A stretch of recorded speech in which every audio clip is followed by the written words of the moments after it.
Salut Barbara. Salut Ashley. J'ai fait au plus vite. Ça va? Tu m'as l'air préoccupée. Oui, un peu. Mais il y a quelque chose dont on doit parler. Je t'écoute. Qu'est-ce qui se passe? Je ne sais pas comment te dire ça autrement que directement. Je n'ai pas l'habitude d'en parler, mais j'ai été abandonnée étant bébé et j'ai toujours cherché à retrouver ma famille. J'ai récemment fait un test génétique qui me permettrait éventuellement de retrouver des membres de ma famille.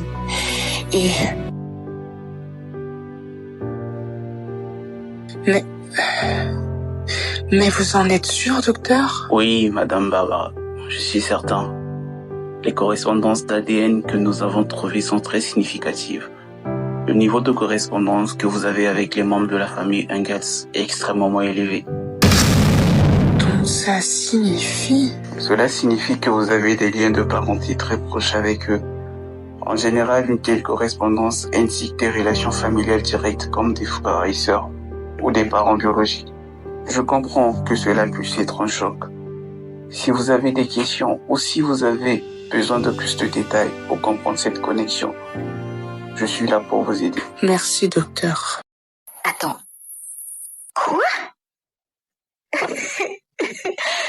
C'est une blague. Attends, t'es sérieuse là? Je te promets que ce n'est pas une blague. J'étais aussi choquée que toi en voyant les résultats. Le docteur m'a expliqué que le taux de correspondance est vraiment élevé. Ça voudrait dire qu'on est de la même famille et de la famille très proche, il a précisé. Attends, pause. Tu me dis que tu es... Quoi? Notre sœur? C'est impossible. Non, ça ne peut pas être vrai, c'est impossible. Si j'avais eu une sœur, je l'aurais su. David l'aurait su. Enfin, on l'aurait tous su, quoi. Je sais que c'est difficile à croire, mais les résultats sont formels, Ashley. Le médecin m'a dit que le taux de correspondance est trop élevé pour que ça soit une erreur.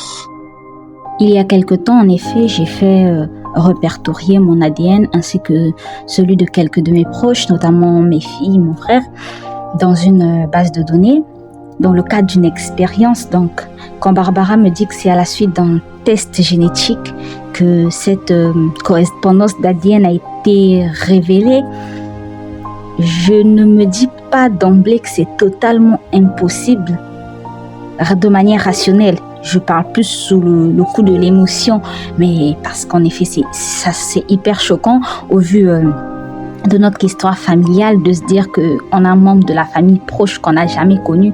Et là, il y a plein de questions qui fusent dans ma tête. C'est une sœur, c'est une cousine, c'est une tante.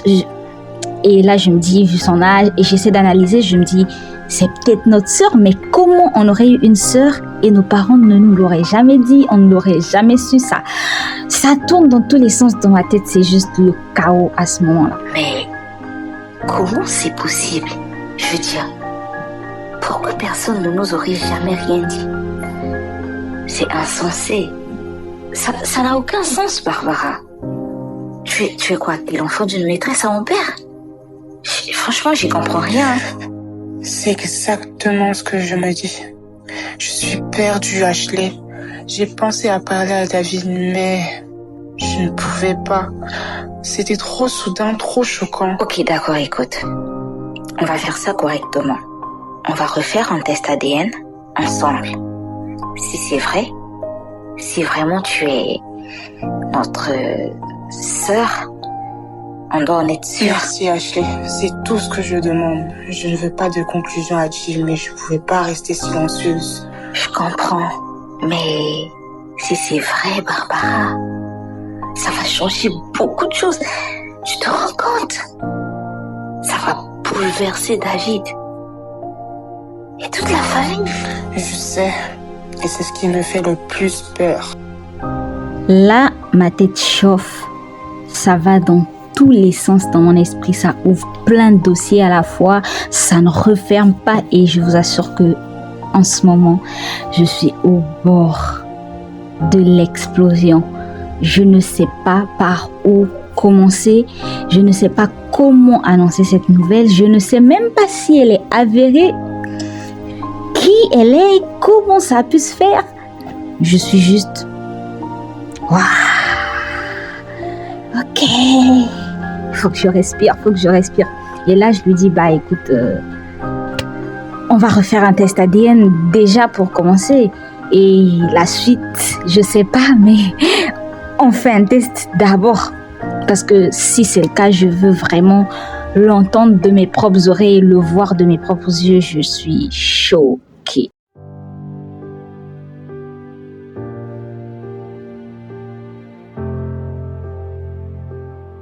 Mesdames, je sais que vous attendiez les réponses claires. Et d'après ce nouveau test, il n'y a plus de doute possible.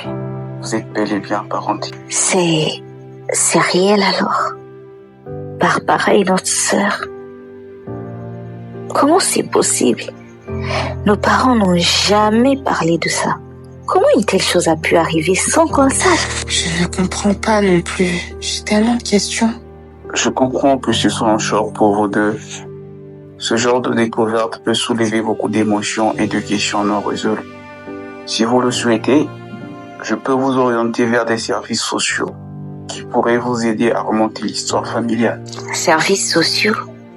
Vous pensez qu'ils pourraient nous aider à comprendre ce qu'il s'est passé? À savoir pourquoi personne ne nous a jamais rien dit? Oui, ils peuvent vous donner accès à des dossiers ou enquêter sur des événements passés dans votre famille. Une option serait de faire appel à un détective privé. Ce type d'enquête peut parfois relever des informations que les archives officielles ne montrent pas. Je veux juste savoir pourquoi personne m'a jamais dit que j'avais une famille. D'accord. Je pense que de toute façon, on va avoir besoin de toute l'aide possible pour comprendre ce qui s'est passé. On peut vraiment pas rester dans le flou. Je vais vous donner des recommandations. Vous pouvez commencer par les services sociaux et si nécessaire, vous aurez des pistes pour trouver un détective.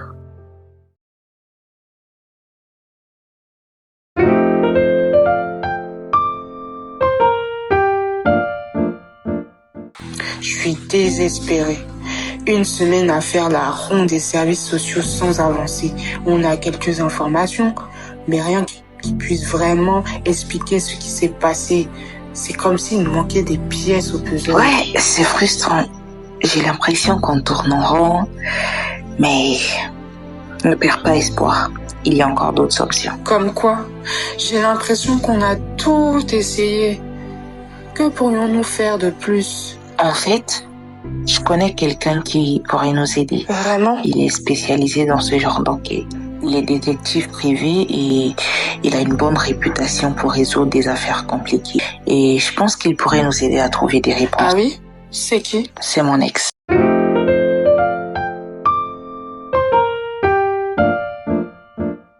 Merci d'avoir accepté de me rencontrer, Bertrand. Bien sûr, Ashley. Je suis toujours là quand tu as besoin. Ça fait plaisir de te voir. Tu es toujours aussi rayonnante. Merci, Berthaud. Tu n'as pas changé non plus. Toujours aussi élégant. Alors, qu'est-ce qui t'amène? Envie de revisiter le passé ou juste me prendre un café? Je préfère que ce soit pour le café, mais je suis contente de te voir. Alors, je vais droit au but. J'ai besoin de ton aide pour une affaire. C'est extrêmement délicat et ça ne me concerne pas que moi, mais aussi David. Je suis tout oui. De quoi s'agit-il? Waouh, je vois. C'est très délicat en effet. Que veux-tu que je fasse exactement? J'ai besoin que tu gardes cela pour toi pour le moment. Vis-à-vis de David surtout, on n'est encore pas prêt à lui en parler. Et j'ai vraiment besoin que tu enquêtes discrètement pour nous aider à comprendre la situation parce que là, je t'avoue que c'est compliqué. D'accord, je vais m'en occuper. Je te tiendrai au courant des avancées. Et je ferai en sorte que David n'en sache rien pour l'instant. Merci, Berthaud.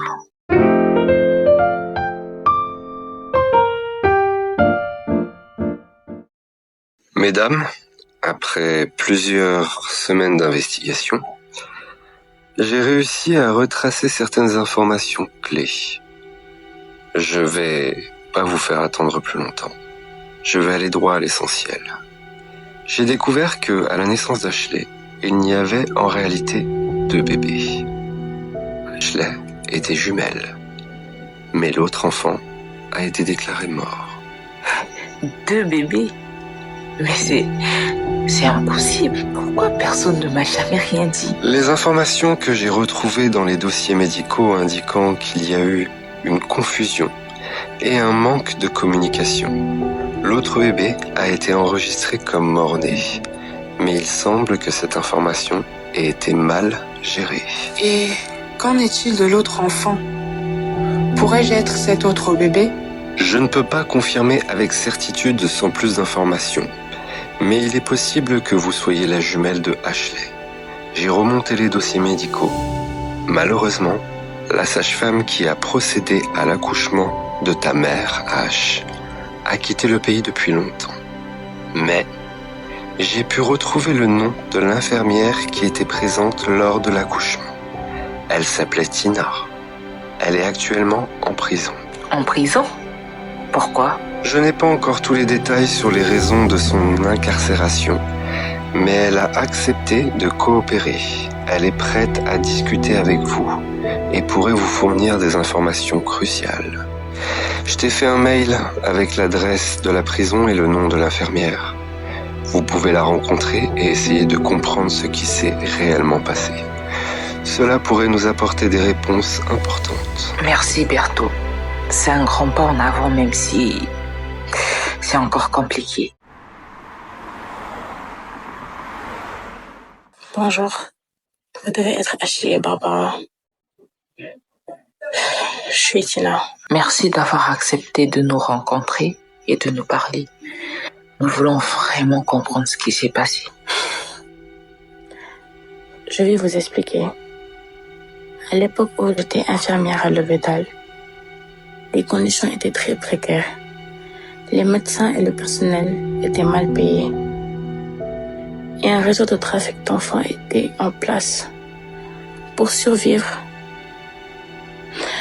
beaucoup ont été contraints de participer à ces activités illégales. Quelle activité illégale?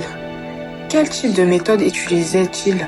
Les méthodes incluent l'utilisation d'anesthésiques puissants, comme la scopolamine ou le chlorure de lithium. Ces substances pouvaient ralentir les signes vitaux à un niveau où le bébé semblait être en état de mort clinique. Cela permettait de tromper les parents en leur faisant croire que l'enfant était mort, alors qu'il était en réalité en vie. Mon premier jour dans ce réseau, c'était l'opération pour votre mère.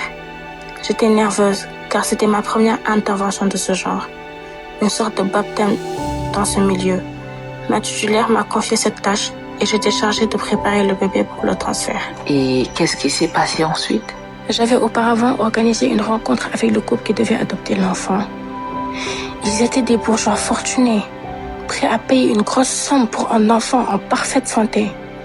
Nous nous étions convenus après l'accouchement d'un lieu où je devais procéder au transfert. J'ai attendu au lieu convenu avec l'enfant. J'ai attendu des heures, mais le couple ne s'est jamais présenté. Le quartier où je me trouvais commençait à devenir dangereux. J'étais paniquée car il était évident que quelque chose n'allait pas. J'ai décidé de garder l'enfant pendant quelques jours en espérant que le couple viendrait finalement.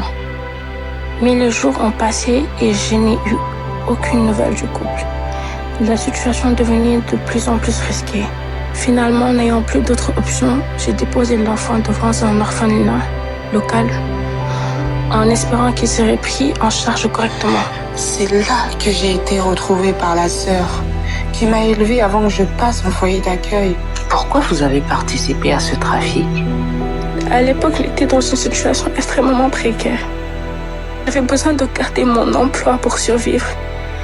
Le réseau était bien implanté et tout le monde dans le milieu y participait pour rester dans le jeu. J'ai cru que c'était la seule option pour moi. Plus tard, le réseau a été démantelé. Ma titulaire a réussi à fuir, mais moi, j'ai été arrêtée. Depuis, cette histoire me hante et je paye le prix de mes actes aujourd'hui. Bon. Donc tu es bien ma sœur en vérité. Je peine à y croire. Moi aussi. C'est tellement surréaliste. J'ai toujours voulu connaître ma famille, mais je ne pensais pas que ça serait dans ces circonstances-là. Je sais que c'est un choc pour nous deux, mais il y a quelque chose que nous devons maintenant considérer. Comment on va l'annoncer à David? Je ne sais pas. C'est tellement bouleversant. Et puis il y a l'émission. Cela va être un énorme choc pour lui, pour la famille, pour tout le monde. Tu ne seras pas seul dans cette démarche. Nous devons en parler tous les trois. David a besoin de savoir la vérité, même si c'est difficile. On va le faire de la meilleure manière possible. Je sais que ce sera pas facile, mais nous devons être unis dans cette épreuve. D'accord. Merci Ashley. Je suis reconnaissante de ne pas avoir à affronter cela toute seule. Nous allons traverser cela ensemble. Nous devons simplement nous préparer pour la conversation et aborder le sujet de manière très honnête.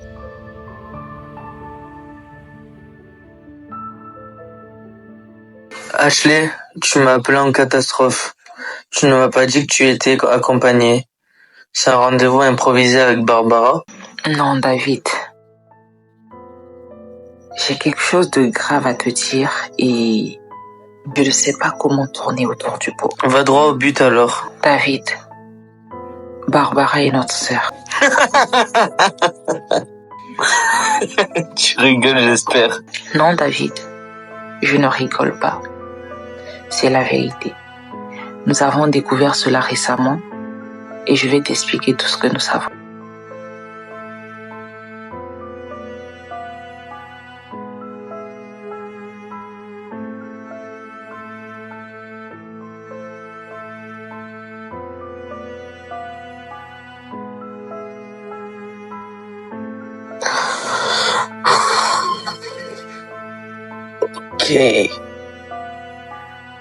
Ok. J'ai besoin de réfléchir et de rester seul. Je suis désolé. Est-ce qu'il va bien? Ne t'inquiète pas, il a toujours été comme ça. Il s'isole quand quelque chose le bouleverse. Il aura besoin de temps pour digérer tout ça. Et il reviendra vers nous quand il sera prêt. J'espère que tout ira bien. Je ne voulais pas que cela cause autant de douleur. Non, ce n'est pas de ta faute, Barbara. Tu es autant victime que nous. Nous avons fait ce qu'il fallait. Il faudra juste lui laisser un peu de temps pour digérer tout ça.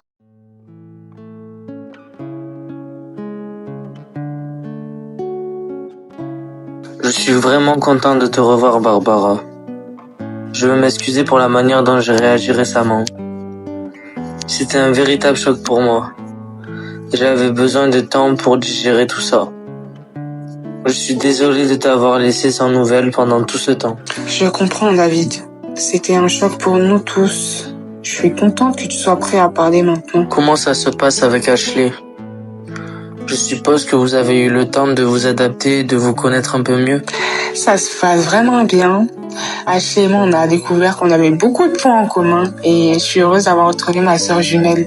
Notre relation s'est développée de manière très naturelle et je me sens chanceuse d'avoir cette connexion avec elle. Je suis vraiment content d'entendre ça. Et avec Junior et les nièces. Franchement, tout se passe pour le mieux. Ils sont très accueillants. Ils ont été très gentils avec moi. Je me sens de plus en plus intégrée dans la famille et franchement, tu peux pas imaginer à quel point j'ai rêvé de tout ça. Toute ma vie. Je voulais te rassurer aussi sur notre relation. J'ai eu le temps de réfléchir et je veux que tu saches que ce qui s'est passé entre nous pendant l'émission ne sera pas un problème. J'ai dépassé ça et je suis prêt à jouer mon rôle de grand frère. Je sais que tu as eu une enfance difficile et que tu as vraiment besoin de cette affection. Je te rassure, on a tous une enfance compliquée. Moi, Ashley, et peut-être que vous en avez déjà parlé, tu sais ce qui s'est passé et que c'est maintenant qu'on se retrouve presque tous en fête. Parce que c'est le destin qui a voulu nous réunir. Nous allons apprendre à nous connaître et construire une véritable relation de complicité et d'amour. Je te promets que je serai toujours là pour toi. Merci, David. Tes paroles signifient beaucoup pour moi. J'avais vraiment besoin de savoir que tu étais prêt à établir cette relation avec moi. Malgré tout ce qui s'est passé, cela me donne beaucoup d'espoir pour notre avenir en tant que famille.